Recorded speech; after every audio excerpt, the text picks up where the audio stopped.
ಶಿವಪ್ಪ, ಹೇ ಮಹಾದೇವ, ಹೇ ಮಹೇಶ್ವರ, ಹೇ ಮಂಜುನಾಥ, ಪ್ರತಿದಿನ ಪ್ರತಿ ಕ್ಷಣ ನಿನ್ನನ್ನು ಆರಾಧಿಸುತ್ತಾ ನಿನ್ನ ಸ್ಮರಣೆಯನ್ನೇ ಕಾಲ ಕಳೆದಿದ್ದೇನೆ.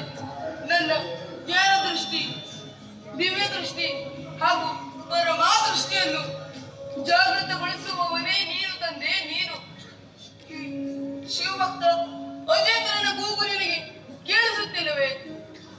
ಹೇ ಶಿವ, ಪರಿತ್ರಾಣಾಯ ಸಾಧೂನ ವಿನಾಶಾಯಾತ ದುಷ್ಟತಂ, ಸಜ್ಜನರಿಗೆ ರಕ್ಷಣೆ, ದುಷ್ಟರಿಗೆ ದಮನ ಮಾಡುವ ನೀನು ಒಮ್ಮೆ ಆದರೂ ನನ್ನ ಆರಾಧನೆಗೆ ಮೆಚ್ಚಿ ನಂದೆದಿರು ಪ್ರತ್ಯಕ್ಷನಾಗಿ ನನ್ನನ್ನು ತಬ್ಬಿಕೊಳ್ಳಲಾರೆ.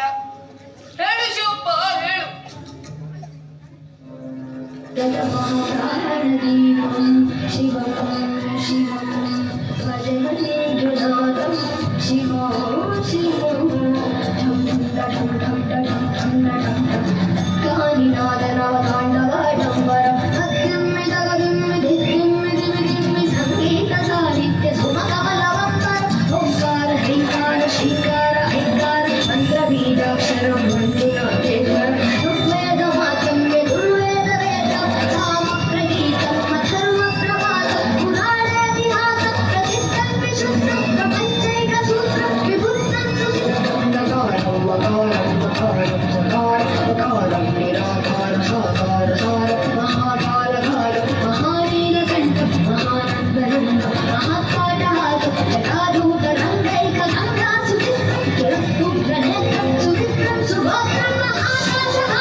ಹೇ ಲೋಕಾರಕ್ಷಕ ಮಹೇಶ್ವರ,